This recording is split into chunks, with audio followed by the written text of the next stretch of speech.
হাবিব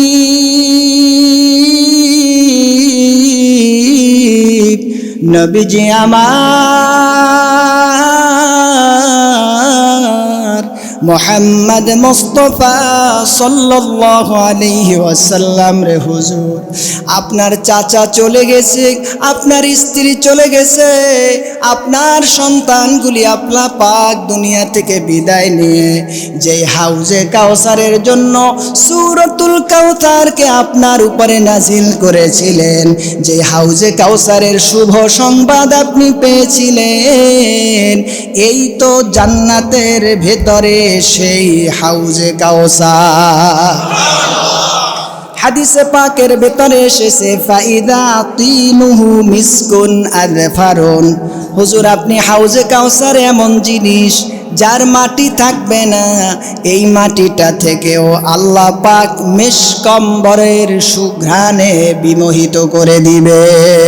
আল্লাহ পাকের হাবিব বলছেন মাইয়াশরাবু মিনহা ফালা ইয়াজমাউ আবাদা, এক ঢোক পানি এক বেলা লাগবে না, এক জগ লাগবে না, এক গ্লাস লাগবে না, 1 মিটার লাগবে না। রাসূলুল্লাহ বলছে এক ঢোক পানি ওই কিয়ামতের ময়দানে, এক ঢোক পানি যে একবার পান করবে 50,000 বছরের বিভীষিকাময় কিয়ামতের ময়দানে সে পানির কথা আর মাথায় আসবে না। আসলে হাউজে কাউসার বলতে আল্লাহ পাক কি শুধুমাত্র কাউসার কি বুঝিয়েছে নাকি আরও কিছু আছে? তো সেক্ষেত্রে বলা হয়েছে হাউজে কাউসার বলতে আল্লাহ পাক হাউস বলতে যেটা জান্নাতের আগে হিসাবের আগে কিয়ামতের ময়দানে রসুলকে আল্লাহ পাক দিবেন, এটা তো আছেই। সাথে সাথে হাউজে কাউসারের সাথে কাউসার বলতে আল্লাহ পাক রসুল পাক ইসলামের এহ জীবনে পরজীবনে যত নিয়ামত কল্যাণ দিয়েছেন সকল কিছুকেই বলা হয়েছে কাউসার, মানে অধিক কল্যাণ। এর ভিতরে 3টা জিনিস খুব বেশি অগ্রগণ্যতা লাভ করেছে। 1 নম্বর হচ্ছে নবুয়ত, 2 নম্বর হচ্ছে কোরআন, 3 নম্বর হচ্ছে শাফাআত। এখন নবুয়তটাকে এখানে কেন কাউসার হিসেবে বলা হয়েছে? কারণ হচ্ছে রাসূল পাক সাল্লাল্লাহু আলাইহি ওয়াসাল্লামের নবুয়ত এটা কি আঞ্চলিক নবুয়ত? কথা বলেন। পূর্বের এক এক নবীকে আল্লাহ পাক এক এক অঞ্চলের জন্য পাঠিয়েছিলেন এবং তাদের দিন ধর্ম ইসলামটা ছিল তাদের সময়কালীন সময়। তারা ইন্তেকাল করেছেন, নবুয়ত শেষ, বিদায় নিয়েছেন। কিন্তু রাসূল পাক সাল্লাল্লাহু আলাইহি ওয়াসাল্লামের নবুয়ত রিসালাত এটা হচ্ছে সেই ১৫০০ বছর আগে শুরু হয়েছে, সেই সময় থেকে এখনো আছে, কিয়ামত পর্যন্ত অবিকৃত অবস্থায় থাকবে। এই যে রাসূল পাক সাল্লাল্লাহু আলাইহি ওয়াসাল্লামের শানে রিসালাতটাকে কিয়ামত পর্যন্ত আল্লাহ পাক স্থায়ী করেছেন সকল নবীর নবুয়তের উপরে, এটাকেও বলা হয়েছে কাউসার। বলেন সুবহানাল্লাহ।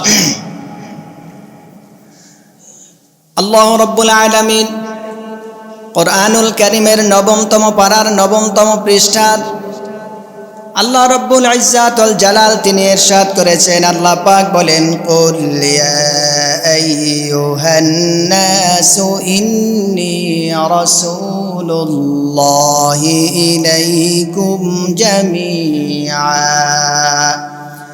আল্লাহ রাব্বুল ইজ্জাত ওয়াল জালাল সকল মানুষকে লক্ষ্য করে বলছেন আল্লাহ পাক, এখানে শুধুমাত্র মুহাম্মদ সাল্লাল্লাহু আলাইহি ওয়াসাল্লামের ঈমান যারা গ্রহণ করেছে তাদেরকে আল্লাহ পাক লক্ষ্য করেন নাই। আল্লাহ পাক বলছেন কুল ইয়া আইয়ুহান নাস, হে মানব সকল, মানে হচ্ছে হিন্দুদেরকেও বলেছেন, বৌদ্ধদেরকেও বলেছেন, খ্রিস্টানকেও বলেছেন, ইহুদিদেরকেও বলেছেন, মাজুসিদেরকেও বলেছেন, চাকমাদেরকেও বলেছেন। এই পৃথিবীতে আল্লাহ পাক যত শ্রেণীর মানুষকে পাঠিয়েছেন সকল শ্রেণীর মানুষ ধর্ম বর্ণ নির্বিশেষে সকলকে লক্ষ্য করে বলেছেন কুল ইয়া আইয়ুহান নাস, হে রাসূল আপনি মানুষদেরকে জানিয়ে দেন ইন্নী রাসূলুল্লাহি ইলাইকুম জামিআ, আপনি রসুল হচ্ছেন সকল ধর্মের, সকল বর্ণের, সকল জাতি, সকল গোত্রের সবার জন্য আপনি রসুলকে আমি কিয়ামত পর্যন্ত এই রিসালাত, স্থায়ী করে দিয়েছি। পূর্বের সকল নবী ইন্তেকাল করতেন, নবুয়াত ও রিসালাত শেষ হয়ে যেত, কিন্তু মুহাম্মদ সাল্লাল্লাহু আলাইহি ওয়াসাল্লাম ১,৫০০ বছর আগে দুনিয়া থেকে বিদায় নিয়ে চলে গেছেন। এখনো আছে, কিয়ামত পর্যন্ত থাকবে। আল্লাহ পাকের হাবিবের এই রিসালাত যে কিয়ামত পর্যন্ত থাকবে, এটা প্রমাণ দেওয়ার জন্য আল্লাহ পাক কোরআনুল কারীমের ভিতরে বিভিন্ন আয়াতে কারিমা নাজিল করেছেন। এমনকি শেষ জামানায় ইমামে মাহদির পরে এই পৃথিবী শাসন করার জন্যে, পাপ মুক্ত, পাপাচার মুক্ত করার জন্যে আল্লাহ পাক যে পূর্বের নবী হযরতে ঈসাকে আবার নতুন করে দুনিয়ায় পাঠাবেন, তখন তিনি যখন দামেস্কের জামে মসজিদের সাদা মিনারের উপরে যখন ফেরেশতাদের কাঁধে ভর করে নামবেন, বর্তমান দামেস্কের মসজিদের মিনারাটা সাদা হয়ে গেছে এবং সেখানে সাদা করেই তৈরি করা হয়েছে। ইউটিউবে সার্চ দিলে, গুগল সার্চ দিলে, চ্যাট জিপিটিতে আপনারা দেখতে পাবেন। হাদিসের ভিতরে এসেছে দামেস্কের পূর্ব মিনারাত, এই মিনারের উপরে ফেরেশতাদের কাঁধের উপরে ভর করে হযরতে ঈসা নবী যখন আসবেন, আসরের নামাজের আজান হয়ে যাবে, ইকামতের জন্য সব মানুষ দাঁড়িয়ে যাবে। ইকামত যখন শুরু হয়ে যাবে, ইমামে মাহদি তখন ভেতরে থাকবেন, তিনি তার আগে দুনিয়াতে আসবেন। তখন তিনি বলবেন, ইকামত পরে আমি জানতে পেরেছি মিনারের উপরে হযরতে ঈসা চলে এসেছেন আমার ভাই। উনি আসার পরে মসজিদের ভিতরে একসাথে তিনি সহ আমরা সবাই মিলে আসরের নামাজ আদায় করব। খেয়াল করেন আলোচনায় কোথায় ঢুকতেছি। এখন তিনি যে মসজিদের ভিতরে প্রবেশ করবেন, মসজিদের ভিতরে প্রবেশ করার পরে হযরতে ঈসা যখন ভিতরে প্রবেশ করবেন, সবার সাথে দেখা সাক্ষাৎ হয়ে যাবে, আজান হয়ে গেছে, জামাত শুরু হয়ে যাবে। এরকমের মুহূর্তে হযরতে ঈসা প্রবেশ করার পরে ইমামে মাহদি হযরতে ঈসাকে লক্ষ্য করে বলবেন, ভাই রে, আপনি নামাজের ইমামতি আদায় করেন, কারণ আপনি তো পূর্বে একজন উলুল আজম পয়গম্বর ছিলেন। কারণ আপনার উপরে আল্লাহ পাক ইনজিল কিতাব নাজিল করেছিলেন। কি কিতাব? তাওরাত, জাবুর, ইনজিল, কোরআনে হাকিম, 4টা কিতাব 4 জন নবীর উপরে আল্লাহ পাক নাজিল করেছেন। এর ভেতরে অন্যতম হচ্ছে হযরতে ঈসার উপরে নাজিলকৃত ইনজিল। এখন আর সেটা পৃথিবীতে স্থায়ী নাই, এটাকে চূর্ণ বিচূর্ণ হাত দিয়ে লেখে লেখে এটাকে শেষ করে ফেলেছে খ্রিস্টানরা। হযরতে ইমামে মাহদি বলবেন, ভাই তো আপনি পূর্বের নবী ছিলেন, আপনি নামাজ পড়ান। হযরতে ঈসা আলাইহিস সালাতু ওয়াস সালাম তিনি সাথে সাথে লক্ষ্য করে বলবেন, ভাই ইমামে মাহদি, আমি এখন দুনিয়াতে এসেছি ঠিক, পূর্বে আমি নবী ছিলাম, কিন্তু এখন আর আমি নবী নাই, এখন আমি একজন উম্মতে মুহাম্মাদি। তিনি দাঁড়িয়ে দাঁড়িয়ে সবার সাথে নামাজের জামাতে শরীক হবেন। তার কারণ হচ্ছে হযরতে ইমামে মাহদি আলাইহিস সালাতু ওয়াস সালাম যখন তিনি প্রবেশ করবেন, মিনারার কাছে চলে যাবেন, মেহরাবের কাছে দাঁড়িয়ে হযরতে ঈসা নামাজ পড়বেন না, নামাজ পড়াবেন হযরতে ইমামে মাহদি। প্রমাণ করে দিবেন, আমি পূর্বে নবী ছিলাম, আমার উপরে একটা কিতাবও নাজিল হয়েছিল, কিন্তু আমি মুহাম্মদ সাল্লাল্লাহু আলাইহি ওয়াসাল্লামের জামানায় এসে এখন আর আমার সেই নবুয়তি নাই, আমি এখন উম্মতে মুহাম্মাদি হয়ে গিয়েছি। আমার প্রিয় ভাইয়েরা, সেজন্য মুহাম্মদ সাল্লাল্লাহু আলাইহি ওয়াসাল্লামের এই সমকালীন সময় কোনো নবীও আসলে তিনি আর নবী থাকবেন না, তিনি উম্মত হয়ে যাবেন। তার মানে হচ্ছে, কুল ইয়া আইয়ুহান নাস ইন্নী রাসূলুল্লাহি ইলাইকুম জামিআ, হে লোক সকল তোমরা শুনে নাও, মুহাম্মদ সাল্লাল্লাহু আলাইহি ওয়াসাল্লাম শুধুমাত্র কোনো আঞ্চলিক আর গ্রামারের কোনো একটা নির্দিষ্ট ভূখণ্ডের নবী নয়, আমি আল্লাহ 7 আসমান আর 7 জমিনের হচ্ছে আলামিন, সৃষ্টিকর্তা, প্রতিপালক, অভিভাবক। আর এতখানি টোটাল যতটা জায়গার জন্যে আমি আল্লাহ রব, ততটা জায়গার জন্যে আমার নবী হচ্ছেন রহমত। জোরে জোরে বলুন সুবহানাল্লাহ। আমি যতটা জায়গার জন্যে স্রষ্টা, আমার রসুল ততটা জায়গার জন্য রহমাতুল্লিল আলামিন, বলেন সুবহান। তাহলে আমার হাবিবের রেসালাত হচ্ছে কিয়ামত পর্যন্ত, এবং আমার হাবিবের উপরে যারা বিশ্বাস করবে না তারা পূর্বেও যেমন মুসলমান হতে পারে নাই, এখনো মুসলমান হতে পারবে না। কিয়ামত পর্যন্ত হাবিবে কিবরিয়ার উপরে যারা ঈমান আনবে না তারা কোনোভাবেই সংজ্ঞায় মুসলিম হিসেবে তাদেরকে বলা যাবে।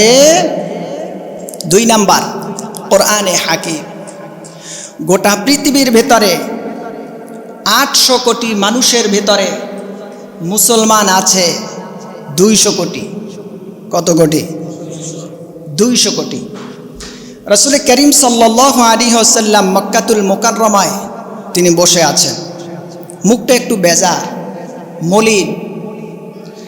হযরত আনাস রাদিয়াল্লাহু তাআলা আনহু জিজ্ঞেস করলেন, ইয়া রাসূলুল্লাহ, ইয়া হাবিবাল্লাহ, আপনার চেহারা মোবারক এটা একটু মলিন দেখা যায়, হুজুর কেন?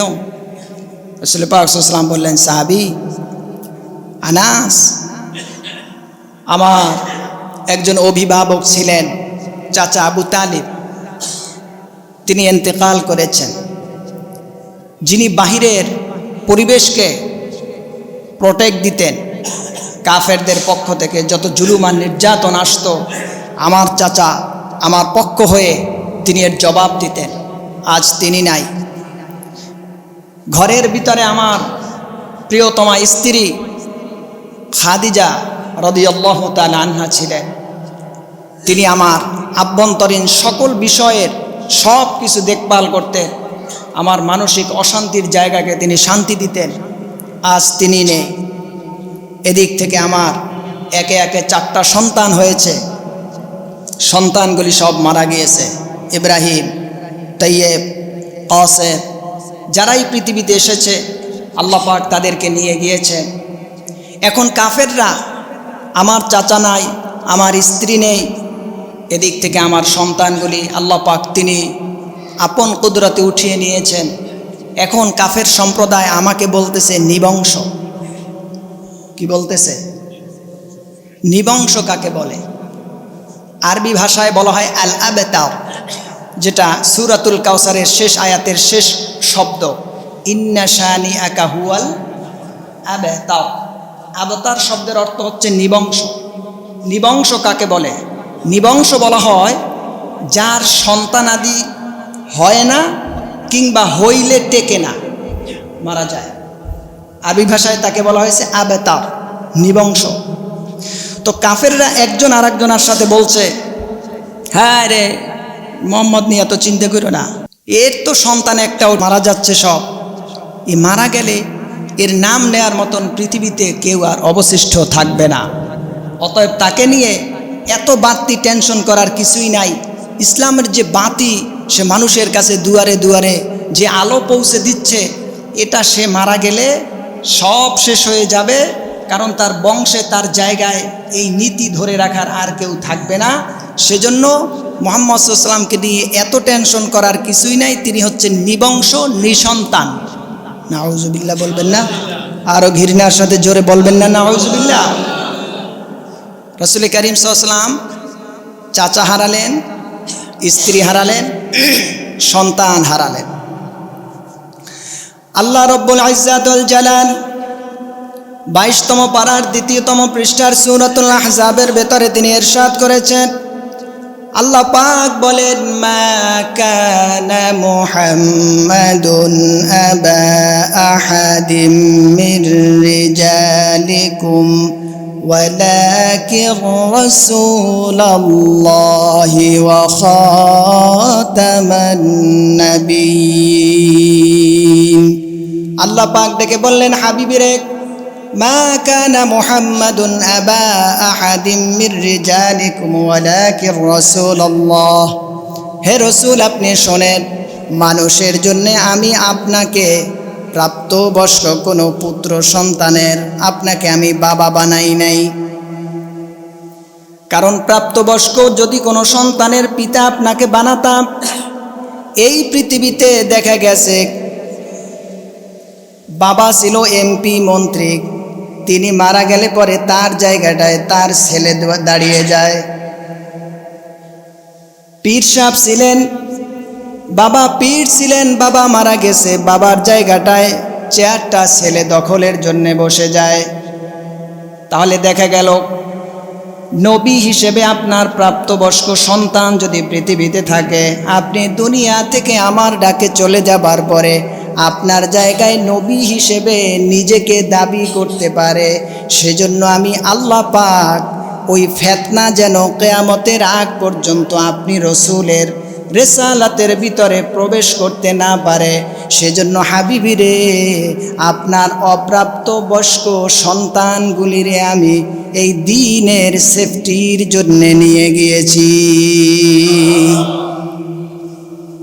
বর্তমান সময়ে রাজনীতিবিদরা বাবা নাই, বাবার জায়গায় ছেলে দাঁড়িয়ে যায়, মেয়ে দাঁড়িয়ে যায়, রাজতন্ত্র, রাজ ফ্যামিলি।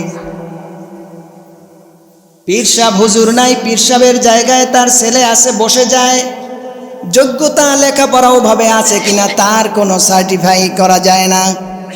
সেজন্য আল্লাহ তার হাবিবের রিসালাতকে হেফাজতের জন্য আল্লাহ পাক বলছেন, মা কানা মুহাম্মাদুন আবা আহাদিম মির রিজালিকুম ওয়ালাকির রাসূলুল্লাহি ওয়া খাতামান নাবিয়্যিন।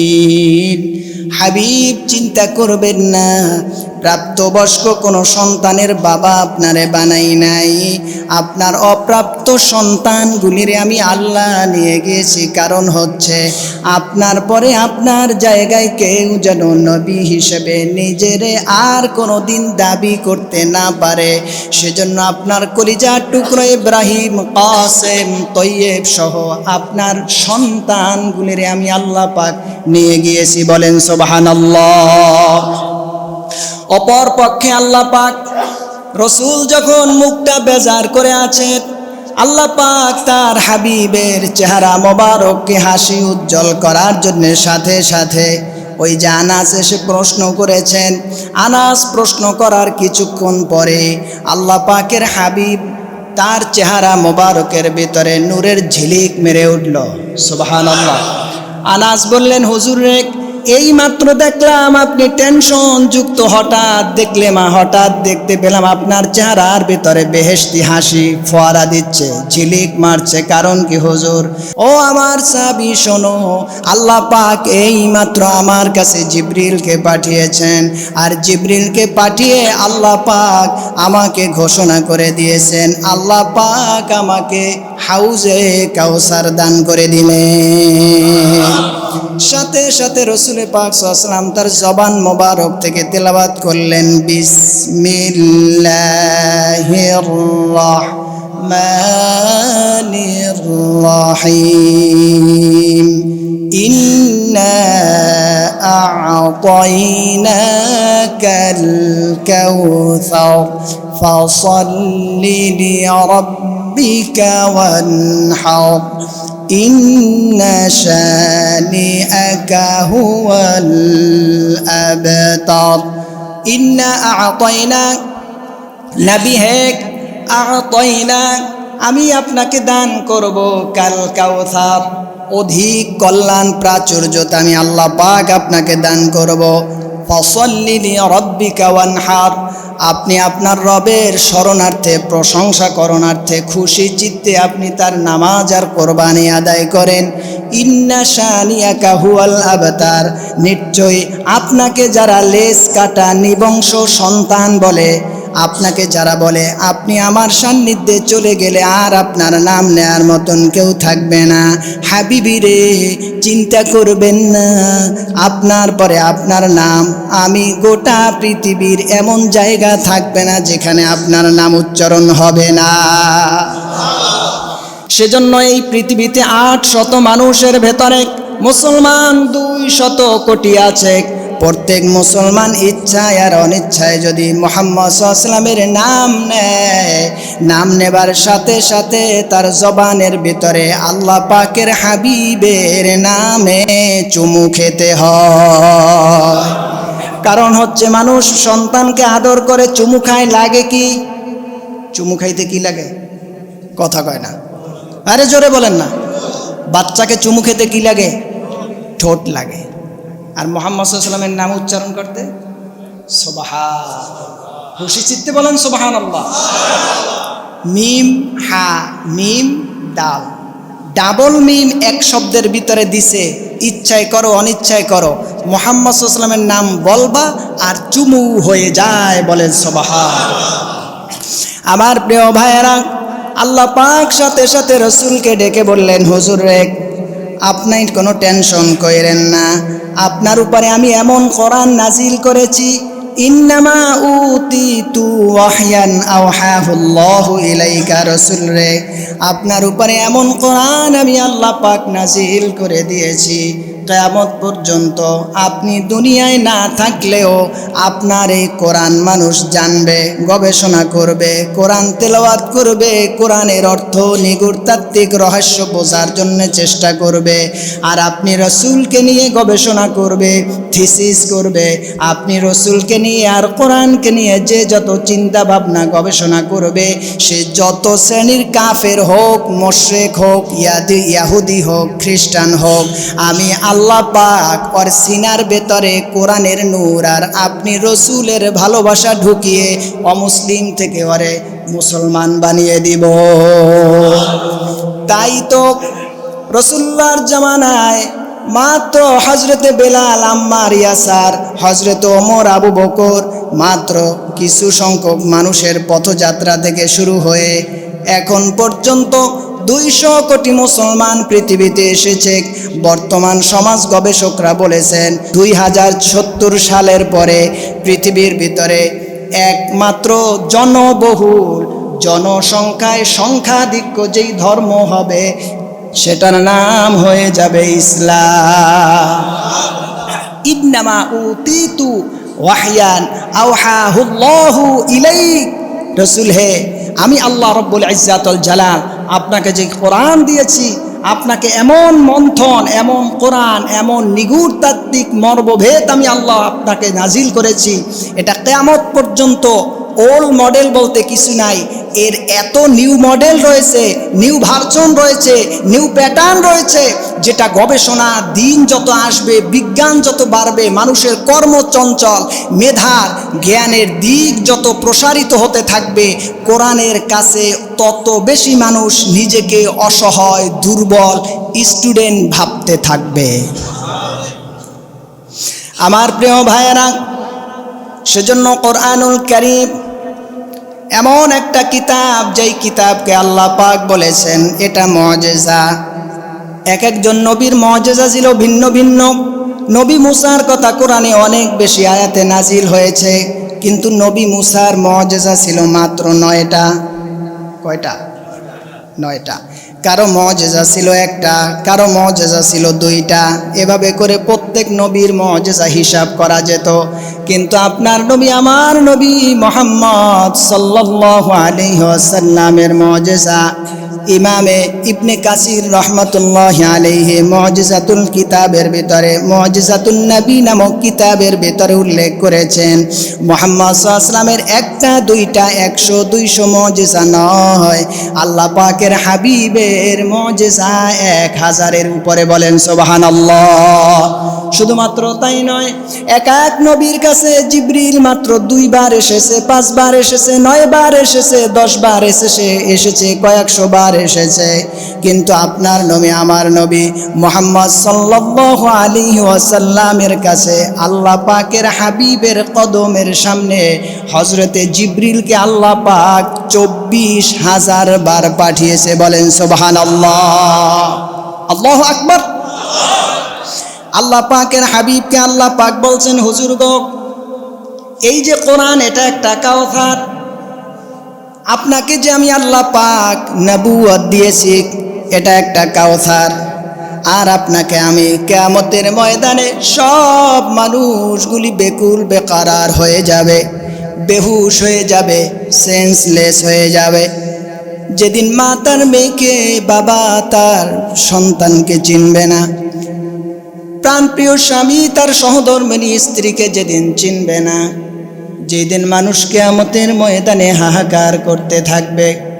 30তম পারার 5তম পৃষ্ঠার সূরাত আবাসার ভেতরে আল্লাহ পাক ইরশাদ করেছেন, আল্লাহ পাক বলেন, ইয়াউমা ইয়াফিরুল المرء من أخيه وأمه وأبيه وصاحبته وبنيه আল্লাহ পাক বলেন ইয়াউমা, সেই দিন তোমরা দেখতে পাবে, ফিররু ফাররা ইয়াফিররু থেকে পলায়ন করা। পলায়নটা কেমন করে করবে? বাবা এইখানে আছে, চোখের দৃষ্টিতে তাকিয়ে দেখবে আমার ছেলে। বাবা ছেলে যেন বাবা পর্যন্ত আসতে না পারে, সেজন্য ছেলেকে দেখার সাথে সাথে বাবা দিবে দৌড়। মা দাঁড়িয়ে থাকবে, তাকিয়ে দেখবে হারে আমার মেয়ে, বুঝতে পারবে এই মেয়ে তো অসহায় হয়ে আমার কাছে চলে আসবে। দাঁড়ানো অবস্থায় দেখার সাথে সাথে মা তার মেয়েকে দেখার আগে দৌড় দিবে। দুনিয়ায় এত বন্ধু বান্ধব নিয়ে চলেছেন, এত ফ্রেন্ড সাইকেল আপনার ছিল, যাদের ছাড়া আপনার নাস্তা চলতো না, যাদের ছাড়া আপনার কোনো আড্ডা চলতো না, কিন্তু কিয়ামতের ময়দানের বিভীষিকাময় দৃশ্যে আপনি সেই মাস্টারিও। আপনি যখন আপনার বন্ধু অমুকরে দেখবেন, তমুকরে দেখবেন, দেখার সাথে সাথে আপনার টেন্ডেন্সি এমন হয়ে যাবে যে আমার সামনে আমার বন্ধু হয়তো নেকির জন্য চলে আসবে। এই পরিস্থিতি যখন আপনি দেখতে পাবেন, বন্ধুরে দেখার সাথে সাথে ইয়াউমা ইয়াফিরুল মারউ মিন আখিহি, আপনি আপনার বন্ধুরে দেখার সাথে সাথে বন্ধু আসার চান্স নাই, কথা বলার সুযোগ নাই, দেখা মাত্র আপনি নিজেকে আত্মগোপন করবে। আল্লাহ রাব্বুল ইজ্জাত ওয়াল জালাল কিয়ামতের ময়দানের কঠিন বিভীষিকাময় দৃশ্যের 50,000 50 আলফা সানাতিম মিম্মা তাউদ্দুন, 50,000 বছর দুনিয়ার গণনা যদি করেন, একদিন, 2 দিন, 3 দিন, 4 দিন, 1 সপ্তাহ, 2 সপ্তাহ, 3 সপ্তাহ, 1 মাস, 2 মাস, 1 বছর, 2 বছর, 1 যুগ শেষ, এভাবে করে আপনি 50,000 বছর গণনা করতে যতটা দিন হয়, 50 আলফা সানাতিম মিম্মা তাউদ্দুন। আল্লাহ পাকের কোরআন বলে 50, তোমরা হাত দিয়ে যেমন করে 50,000 বছর গণনা করলে যত বড় হয়, আলফা সানাতিম মিম্মা তাউদ্দুন, কিয়ামতের ভয়াবহ সেই একটা দিন শুধু আমার হিসাব নিকাশের দিন অপেক্ষা তোমার সামনে আছে। আমার প্রিয় মুসলিম ভাইয়েরা, সেদিন তামার জমিনের উপরে মানুষটা দাঁড়িয়ে থাকবে। সূর্যটা আজকের উল্টোভাবে দুনিয়ার ভেতরে প্রচণ্ড আলো দিচ্ছে, এর উপরে 70,000 ফেরেশতা আবার পানি ঢেলে দিচ্ছে। সেই সূর্যের জ্বলন্ত অগ্নিশিখা 70,000 ফেরেশতার ঢান পানি ঢেলেছে। এটা ছেকে ছেকে যেই পরিমাণে দুনিয়ার ভিতরে রৌদ্র আসে, আপনার আমার চামচি ছাতি ফেটে যায়, পিপাসায় বেকুল বেকারার হয়ে যায়, জমিনটা ফেটে যায়, অন্তরটা শুকিয়ে যায়। অথচ তামার ছানির উপরে আপনি আমি যখন সেদিন দাঁড়িয়ে থাকবে, হাদিসের ভিতরে এসেছে তামা দুনিয়ার জমিনটাকে আল্লাহ কিয়ামতের ময়দানে কেন বানাবে? তামা এমন একটা সাংঘাতিক পদার্থ, এটার যদি এই কর্ণা গরম হয়, এক পাশ গরম হলে ওই মাথা পর্যন্ত আগুন হয়ে যায়। আল্লাহু আকবার। এখানে আমার অধিকাংশ মুসল্লি ভাইরা আছেন ব্যবসায়িক, আমার থেকে আপনাদের ব্যবসার জ্ঞান ভালো আছে। তামা এমন একটা ধাতু যেটা এই পাশ গরম হইলে ওই পাশ পর্যন্ত গরম হয়ে যায়। কিয়ামতের ময়দানে আল্লাহ পাক মাটি রাখবেন না, ইটা রাখবেন না, সিমেন্ট রাখবেন না, বালু রাখবেন না, প্লাস্টিক রাখবেন না, গোটা কিয়ামতের ময়দানটা তিনি তামা বানাবে। একে তো তামার উপর বান্দা দাঁড়িয়ে বেকুল বেকারার হয়ে যাবে, অস্থির হয়ে যাবে। ওদিক থেকে মাথার মাত্র 1 হাত উপরে যেই সূর্যটা 9,30,00,000 মাইল জুড়ে যেই সূর্যটার তামা, জমিনটা মাটি আছে, কিন্তু এত দূরের সূর্যের আলোতে আপনার আমার চামচি ফেটে যায়। কিয়ামতের দিনে পায়ের তালুর নিচে আছে তামা, উপরে আছে মাথার মাত্র 1 বিঘা থেকে 1 হাত উপরে সূর্য। এটা যেইভাবে আছে সেই দিন এটাকে সঠিকভাবে আল্লাহ পাক মাথার উপরে দিয়ে দিবে। মানুষগুলি বেকুল বেকার হয়ে যাবে, অস্থির হয়ে যাবে, জ্ঞান শূন্য হয়ে যাবে, মানুষের মেধায় কোনো কাজ করবে না রে, অসুস্থ হয়ে যাবে। অসুস্থ হয়ে পড়ে থাকলে ডাক্তার দেখানোর সেই দিন তোমারে আমারে কেউ নাই। ক্ষুধা আছে বলে তুমি আমি দোকানে চলে যাও, মার্কেটে চলে যাও, দ্বিতীয় কোনো বাইপাস চিন্তা করার কোনো সুযোগ নাই। আল্লাহ পাক ডেকে বলেন, হাবিবি রে, এই কিয়ামতের ময়দানে একে অপর থেকে পলায়ন করে নিজেকে আত্মগোপন করবে। 50,000 বছরের দিবস যখন রানিং অবস্থায় চলতে থাকবে, মানুষ এদিকে যাবে ওদিকে যাবে, এখানে যাবে ওখানে যাবে, কারো কাছে কোনো আল্লাহর সুপারিশ করার মতন ক্ষমতা কারো থাকবে না। আদমের কাছে যাবে, আদমকে গিয়ে বলবে, আনতা খলাকাকাল্লাহু বিয়াদিহি, ও আদম রে, আল্লাহ পাক আসমান জমিনের সব সৃষ্টিগুলি হুকুম করেছে, আর হুকুমে তা হয়ে গিয়েছে। শুধুমাত্র কেবলমাত্র আপনি রসুল, আপনি আদমকে আল্লাহ পাক নিজের কুদরতি হাত মোবারক দিয়ে সৃষ্টি করেছে। ও আদম রে, আপনি তো আমাদের সবার পিতা, আপনি আমাদের পক্ষ হয়ে আল্লাহর কাছে দরখাস্ত করেন, হিসাব যেন আল্লাহ শুরু করে দেয়। আদম বলবে, না না, আমি পারবো না, আমার অপারগতা আছে, ব্যর্থতা আছে।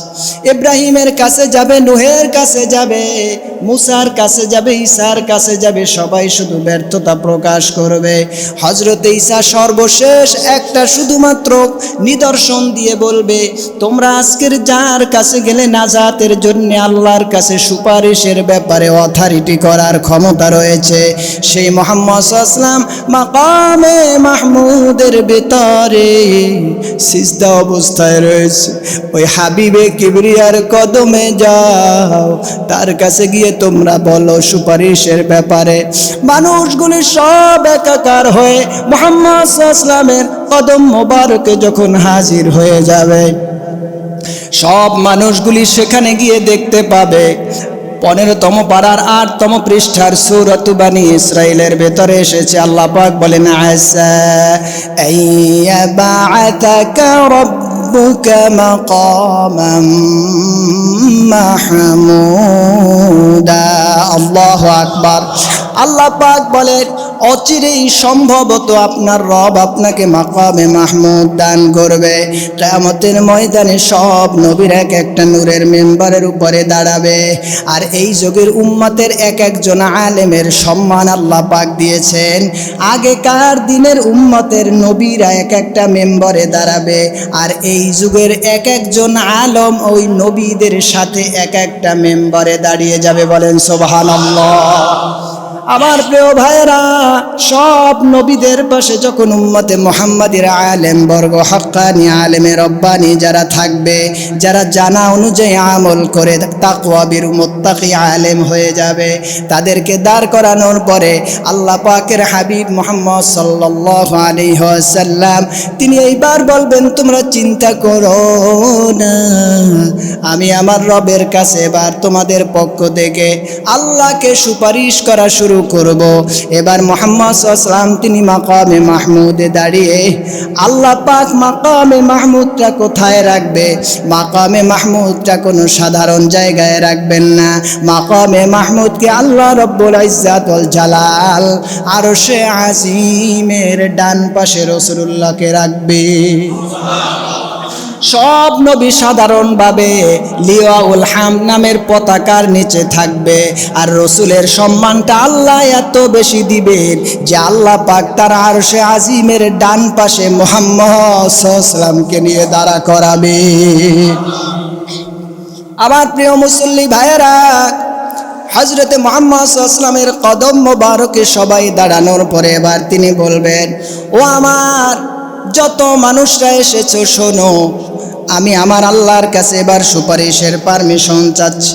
এবার মুহাম্মদ সাল্লাল্লাহু আলাইহি ওয়াসাল্লাম তিনি যখন সিজদায় পড়ে যাবেন, আল্লাহ পাকের হামসানা তিনি তেলাওয়াত করতে থাকবেন। তেলাওয়াত করতে করতে আল্লাহ পাক মুহাম্মদ সাল্লাল্লাহু আলাইহি ওয়াসাল্লামকে এবার সিজদা থেকে বলবেন, ইরফা রাসাক, ফারাফা রাসাহু, রাসূল হে আপনি মাথা তোলেন। সাল তুতা ওয়াশফা তুশাফা, রাসূল হে আপনি আপনার মাথা তুলুন, কি বলতে চান বলেন, আজকের আপনার সুপারিশ আমি আল্লাহ সবগুলি শুনব। আল্লাহ পাক এই কথা বলার সাথে সাথে রাসূলুল্লাহ বলবেন, আল্লাহ রে, এই আদম নবীর উম্মত আসছে, শীষের উম্মত আসছে, নূহের উম্মত এসেছে, ইসমাইলের উম্মতরা এসেছে, ইদ্রিসের উম্মতরা এসেছে, ইব্রাহিমের উম্মতরা এসেছে, দাউদের উম্মতরা এসেছে, শুআইবের উম্মতরা এসেছে, সালেহের উম্মতরা এসেছে, হুদের উম্মতরা এসেছে। এরা এসেছে দেখো রে আল্লাহ, কেউ তোমার সাথে তো কথা বলার সাহস পায় না, কাউরে তুমি কথা বলার অথরিটিও তুমি দান করো নাই। সব মানুষগুলি এখন গামে গরমাক্ত হয়ে গেছে, কারো হাঁটু পর্যন্ত, কারো নাভি, কারো বুক, কারো ঠোঁট, কারো নাক, কারো কপাল, কেউ নামের ভিতরে হাবুডুবু খেয়ে অস্থির হয়ে গেছে। তুমি হিসাবের পাল্লাটা চালু করো। তখন আল্লাহ রব্বুল ইজ্জাত ওয়াল জালাল জাহান্নামকে ডেকে বলবেন, জাহান্নাম রে দূরে যাও। জাহান্নামের ফেরেশতাদেরকে ডেকে বলবে, জাহান্নাম তুমি দূরে সরে যাও। জান্নাতের ফেরেশতাদেরকে ডেকে বলবেন, ও আমার ফেরেশতারা এবার তোমরা শোনো, আমার হাবিব মুহাম্মদ সাল্লাল্লাহু আলাইহি ওয়াসাল্লাম যখন সব নবীর পক্ষ থেকে, সব মানুষের পক্ষ থেকে আমি আল্লাহকে সুপারিশ করেছে, এবার আমি আল্লাহর দায়িত্ব হয়ে গিয়েছে। ওয়ালা সাউফা ইউতিকা রাব্বুকা ফাতারদা, রাসূল গো আপনাকে অর্ডার করেছি, আপনি কিয়ামতের ময়দানে যা বলবেন তাই শুনবো, যা চাইবেন তাই দিব। আপনি বলেছেন সুপারিশ, আপনার সুপারিশের কারণে হিসাবের মিজানের পাল্লাটা আমি এখন রানিং করে দিব, বলেন সুবহানাল্লাহ। এই যে মুহাম্মদ সাল্লাল্লাহু আলাইহি ওয়াসাল্লাম বলার আগে মিজানের পাল্লা চালু হবে না, এই যে আল্লাহর রসুল আল্লাহকে বলার পরে আল্লাহ সুপারিশের প্রথম ধাপ অতিক্রম করবেন, এটাকে বলা হয়েছে শাফাআতে কোবরা, বড় শাফায়াত। এই শাফায়াত রসুলুল্লাহ সহ সব নবীর পক্ষ থেকে রসুল একা আল্লাহকে যখন মুখ করবেন, কথা বলবেন, আল্লাহ পাক তখন মিজানের পাল্লা যে চালু করবেন, সেজন্যই রসুলুল্লাহকে বলা হয়েছে সকল নবীর শাফাতের কান্ডারি বিশ্ব নবী মুহাম্মদ সাল্লাল্লাহু আলাইহি ওয়াসাল্লাম, বলেন সুবহানাল্লাহ। চালু করো, চালু হবে। তো চালু যখন হবে তখন তামার সানির উপরে মানুষ দাঁড়িয়ে থাকবে, মানুষগুলি বেকুল বেকারার থাকবে, অস্থির, জ্ঞান শূন্য হয়ে যাবে। এই মানুষগুলির ক্ষেত্রে তখন বলা হবে যে স্মরণে পরনে বিবস্ত্র, এই যে বিবস্ত্র কাপড়হীন নারী আর পুরুষ উলঙ্গ আর উলাঙ্গিনী অবস্থায় কিয়ামতের ময়দানে থাকবে। এটা অস্থির এক বিভীষিকাময় দৃশ্যের ভেতরে মানুষ পানির অভাবে ত্রাহি ত্রাহি ত্রাহি ত্রাহি করবে, জ্ঞান শূন্য হয়ে বেকুল বেকারার হয়ে ছোটাছুটি করতে থাকবে। আল্লাহ রব্বুল ইজ্জাত ওয়াল জালাল মুহাম্মদুর রাসূলুল্লাহ সাল্লাল্লাহু আলাইহি ওয়াসাল্লামকে লক্ষ্য করে তখন তিনি বলবেন, হুজুর গো,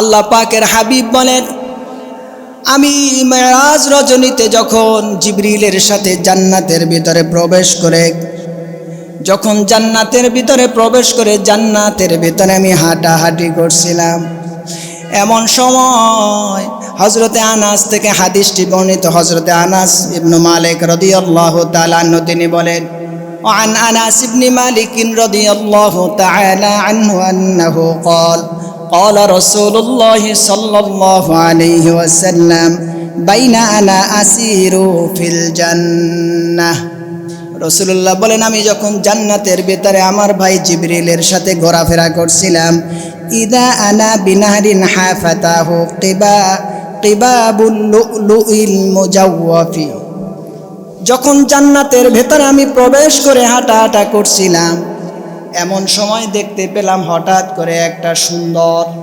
নহর, নদী, এত সুন্দর নদী, যেই নদীর দুই পাশে মণি মুক্তা ছড়িয়ে বিউটিফাই করে আল্লাহ পাক নদীটাকে সাজিয়ে রেখেছে। এত সুন্দর একটা নদী আমি দেখতে পেলাম। আমি দেখে সাথে সাথে কুলতু মা হাযা ইয়া জিবরাইল, ও ভাই জিবরাইল, জান্নাত তো এত সুন্দর, এত সুন্দর জান্নাতের ভেতরে আবার এত সুন্দর নদীটা কিসের?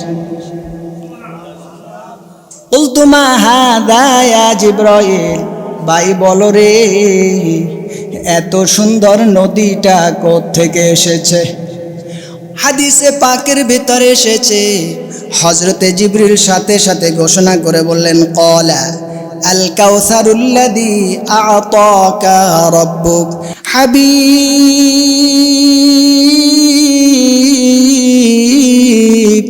নবীজি আমার মুহাম্মদ মুস্তাফা সাল্লাল্লাহু আলাইহি ওয়াসাল্লাম রে হুজুর, আপনার চাচা চলে গেছে, আপনার স্ত্রী চলে গেছে, আপনার সন্তানগুলি আল্লাহ পাক দুনিয়া থেকে বিদায় নিয়ে যেই হাউজে কাউসারের জন্য সূরাতুল কাউসারকে আপনার উপরে নাজিল করেছিলেন, যে হাউজে কাউসারের শুভ সংবাদ আপনি পেয়েছিলেন, এই তো জান্নাতের ভেতরে সেই হাউজে কাউসার।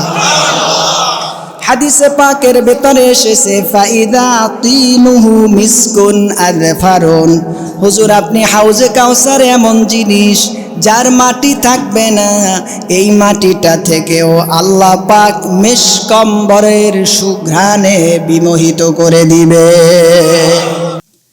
وعن عبد الله بن عمرو رضي الله تعالى عنه أنه قال قال رسول الله صلى الله عليه وسلم حوضي مسيرة شهر। ও সাহাবীরা, তোমরা কি জানো নাকি যে আমার হাউজে কাউসার কত বড়, এর দৈর্ঘ্য কতটুকুন, প্রস্থ কতটুকুন তোমরা জানো নি? এটা কেমন তোমরা জানো নি? রাসূল পাক সাল্লাল্লাহু আলাইহি ওয়াসাল্লাম নিজের থেকেই আবার বললেন, হাউদি মাসিরাতু শাহরিন, আমাকে আল্লাহ পাক যে হাউজে কাউসার দান করবেন, এটা দৈর্ঘ্য আর প্রস্থ বর্গাকার, বর্গাকৃতির, তার মানে এটার দৈর্ঘ্য যতখানি, প্রস্থ ততখানি, সমান সমান। আল্লাহ পাকের হাবিব, আমি হাদিসের ভিতরে ঘেটে 4টা শব্দ দেখেছি, 4টা জায়গার উপমা তিনি দৃষ্টান্ত হিসেবে উপস্থাপন করেছেন। 1 নম্বরে বলেছিলেন এটা হচ্ছে সানা, সানা থেকে মাদিনা পর্যন্ত, আয়লা থেকে আদনান পর্যন্ত, আম্মান পর্যন্ত, সানা, আম্মান, আয়লা, আদনান, 4টা।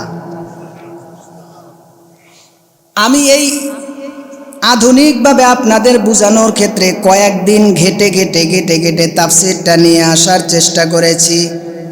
এখানে রাসূল পাক সাল্লাল্লাহু আলাইহি ওয়াসাল্লাম দৈর্ঘ্য বলেছেন কত মিটার বলেন নাই, প্রস্থ বলেছেন কত মিটার বলেন নাই। আমি কয়েকদিন কোরআন আর হাদিসকে নিয়ে গবেষণা করে আপনাদের নগণ্য খাদেম হিসেবে আমি এটা নিয়ে বুখারী শরীফ সহ কয়েকটা হাদিসের কিতাব আর তাফসীর নিয়ে ঘেটে দেখেছি। আল্লাহ পাকের হাবিব হাউজে কাউসার যেটা দেয়া হবে জান্নাতের ভিতরে, যেটা দেখেছেন, ওই হাউজে কাউসারটাকে আল্লাহ পাক জান্নাতের ভিতরে রেখেছেন। ওই হাউজে কাউসারটাকে নহর দ্বারা প্রবাহিত করে আল্লাহ পাকের হাবিবের শান প্রকাশ করার জন্য আল্লাহ পাক আবার কিয়ামতের ময়দানে ওই হাউজের নহর দিয়ে হাউজে কাউসার নিয়ে আসবে। এখন এটার দৈর্ঘ্য কত, প্রস্থ কত, আমিও ছাত্র জীবনে খুঁজে বুঝে পাই নাই। তবে আপনাদের জন্য আজকের কয়েকদিন স্টাডি করার পরে একটা তথ্য নিয়ে এসেছি। হাদিসের ভিতরে যা বলা হয়েছে 1 মাসের দৈর্ঘ্য এবং প্রস্থের সমান, এটা কেমনে বুঝতে পারবো? বাংলাদেশের দৈর্ঘ্য কত জানা আছে কারো? কিলোমিটার হিসেবে কত? 820। প্রস্থ কত? 600 কিলোমিটার। বাংলাদেশের দৈর্ঘ্য হচ্ছে 820, প্রস্থ হচ্ছে 600। এ হচ্ছে আমার বাংলাদেশ। কিন্তু হাদিস শরীফের ভিতরে রাসূল পাক সাল্লাল্লাহু আলাইহি ওয়াসাল্লাম সানা, আদনা, আয়লা, আম্মান, মদিনা 4টা জায়গার দৃষ্টান্ত দিয়েছেন আল্লাহ পাকের হাবিব।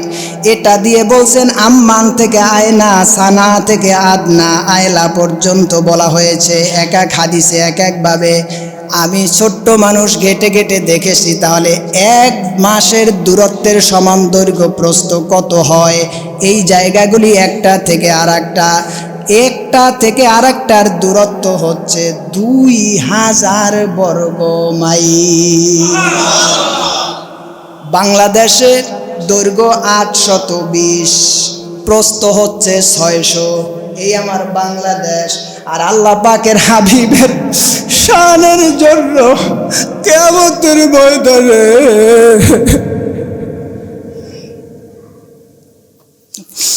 তামার শানের উপরে বান্দা দাঁড়িয়ে সূর্যের প্রচন্ড তাপে যে বেকুল বেকারার হয়ে জ্ঞান শূন্য হয়ে যাবে। এজন্য উম্মতে মুহাম্মাদের ত্রাহি ত্রাহি তৃষ্ণার্ত মনোভাবটাকে শান্ত করার জন্য আল্লাহ পাক যে হাউস নামের কাউসারটা রাসূলুল্লাহকে আল্লাহ পাক দান করেছেন, তা বাংলাদেশ থেকে 2.5 গুণ বড়। জান্নাতের ভিতরে দুধের নহর, পানির নহর, মধুর নহর, শরাবের নহর থাকবে। ওইটার হাউজে কাউসার এক না। আমি হাদিসের ভিতরে ভিন্ন ভিন্নভাবে বুঝে এসেছি আপনাদের বোঝানোর জন্য। ওটা হলো সাধারণ জান্নাতি মানুষের জন্য দুধের নহর, শরাবের নহর, মধুর নহর, পানির নহর থাকবে। এই নহরটাকে হাউজে কাউসার বলে না। হাউজে কাউসার রাসূলুল্লাহকে শানার মান, আল্লাহ তার উম্মতের শানার মান বুঝানোর ক্ষেত্রে ওই পানিটা আলাদা। নাহরুল কাউসার বলে হাদিসের ভিতরে এসেছে। ওই নাহরুল কাউসারের পানিটাকে নহর দ্বারা প্রবাহমান বানিয়ে আল্লাহ পাক কিয়ামতের ময়দানে 2000 দৈর্ঘ্য, 2000 প্রস্থ, এই দৈর্ঘ্য আর প্রস্থের সমন্বয় করে যার মধুর মতন হবে আহলা মিনাল আসাল। পানিটা হবে ঠান্ডা, দেখতে হবে মধু, দেখতে হবে সাদা, খাইতে হবে মধু থেকে মিষ্টি। আল্লাহ পাকের হাবিব বলেছেন ওয়াজাওয়ায়াহু সাওয়াউন, দৈর্ঘ্য আর প্রস্থ সমান হবে। মাউহু আবিয়াদু মিনাল লাবানি ওয়া রিহুহু আতয়াবু মিনাল মিস। আমি আল্লাহ পাক এই যে নহর দান করেছি, মাউহু আবিয়াদু মিনাল লাবান, এটা দুধের থেকে দেখতে বড় সাদা, মান্দা মুখে দিলে দেখবে আহলা মিনাল আসাল, মধু আর কত মিষ্টি, তার থেকে বেশি মিষ্টি। আল্লাহু আকবার। কেন আল্লাহ পাক ঠান্ডা বানাবেন? ঠান্ডা তো এজন্য বান্দার বুক জ্বলে, মন জ্বলে, হৃদয় জ্বলে। বান্দা তো বেকুল বেকার আর কান্নাকাটির ভিতরে আছে। এখনো আপনি মিজানের পাল্লায় দাঁড়ান না। মিজানের পাল্লা সামনে, পুলসিরাত সামনে, হিসাব নিকাশ এখনো বাবা শুরু হয় নাই। এই রকমের সিচুয়েশনে মানুষ মাকে জানে না, বাবাকে জানে না, বোনকে জানে না, কাউকে চেনে না, কেউ কারো হিসাব রাখতে পারে না। এই সময় আল্লাহ পাক বান্দার মনের তৃপ্তি সজ্ঞান সমস্তিষ্ক ভিড়িয়ে দেওয়ার জন্য আল্লাহ পাক মাইয়াশরাবু মান লাম ইয়াজমা মাইয়াশরাবু মিনহা ফালা ইয়াজলাম। আল্লাহ পাকের হাবিব বলেন এই সিচুয়েশনকে কাভার করে মিজানের পাল্লায় বান্দা যেন দাঁড়াতে পারে, এই জন্য হাউজে কাউসার এত ভিআইপি করে ভিআইপি নবীর ভিআইপি উম্মতের আমি পান করাবো। আল্লাহু আকবার। আল্লাহ পাকের হাবিব বলেন মাইয়াশরাবু মিনহা ফালা ইয়াজমাউ আবাদা। এক ঢোক পানি এক বেলা লাগবে না, এক জগ লাগবে না, এক গ্লাস লাগবে না, 1 মিটার লাগবে না। রাসূলুল্লাহ বলছে এক ঢোক পানি ওই কিয়ামতের ময়দানে এক ঢোক পানি যে একবার পান করবে 50,000 বছরের বিভীষিকাময় কিয়ামতের ময়দানে সে পানির কথা আর মাথায় আসবে না। এজন্য আল্লাহ পাক বলছেন ইন্না আ'তাইনাকাল কাউসার ফাসাল্লি লিরাব্বিকা ওয়ানহার ইন্না শানিআকা হুয়াল আবতার। রাসূল আপনারে বলে লেজ কাটা, আপনারে বলে নিবংশ, আপনি চিন্তা কইরেন না, আপনারে আমি রাসূল এমন জায়গায় পৌঁছে দিয়েছি আপনি থাকবেন না, আপনার নাম শুনবে, আপনার গুণগান শুনবে, আপনার সানা সেফাত শোনার পরে অমুসলিম গুলারে মুসলমান বানায়া গোটা বিশ্বের শ্রেষ্ঠ ধর্ম ইসলাম বানায়া আপনার নাম আমি রপ্ত জপ্ত করাবো। আমার প্রিয় মুসল্লি ভাইরা, সে হাউজে কাউসার আপনি আমি সবাই পান করতে চাই, সবাই চাই। নারায়ে তাকবীর, নারায়ে রিসালাত। এ হাউজে কাউসার তারাই পান করতে পারবে। সাহাবীরা প্রশ্ন করেছিলেন আতারিফুনা ইয়াউমা ইদিন, হে রাসূল এই দিনে আপনি মানুষগুলির কিভাবে চিনবেন? রাসূল করিম সাল্লাল্লাহু আলাইহি ওয়াসাল্লাম বলেন লাকুম সিমাউ লাইসাত লিআহাদিম মিনাল উমাম তারিদুনা আলাইয়া গুররাম মিন আথারিল ওযু। যারা নামাজ পড়ে আর নামাজের আগে সুন্দরভাবে ওযু করে আমি আল্লাহ পাকের হাবিব অসংখ্য অগণিত সকল নবীর উম্মতের ভেতরে ওদেরকে ধরে ধরে চিনব যারা দুনিয়ায় বসে নামাজের আগে সুন্দরভাবে ওযু করেছে। তাদের ওযুর জায়গাগুলি তখন ঝিলমিল ঝকমক ফক ফক সাদা ধবধবে থাকবে, তা দেখে চিনে ওদেরকে ডেকে এনে আমি বুঝবো এটা আমার উম্মতে মুহাম্মাদি, আয় উম্মত পানি খেয়ে যা। ওই সবাই ওই দলে কি আমরা সবাই হতে চাই? তাহলে হাত উত্তোলন করে দেখা গেল নারায়ে তাকবীর, নারায়ে রিসালাত, হাত নামা। আল্লাহ পাক যেন সেই দলভুক্ত হবার তৌফিক দান করুক, বলেন আমিন। এক শ্রেণীর মানুষ সেদিন ওই পানি পান করতে পারবে না যারা রাসূল পাক সাল্লাল্লাহু আলাইহি ওয়াসাল্লামের সুন্নাতকে দুনিয়ায় অনুসরণ করবে না। আল্লাহ পাক যেন রাসূল পাক সাল্লাল্লাহু আলাইহি ওয়াসাল্লামের সেই শাফাআতের সেই সময় অমীয় পানি যেন আমরা খেতে পারি, সেজন্য যেমন উম্মত হওয়া দরকার আল্লাহ পাক সেই লক্ষ্যে আমাদের সেই উম্মত হিসেবে কবুল করুক, বলেন আমিন।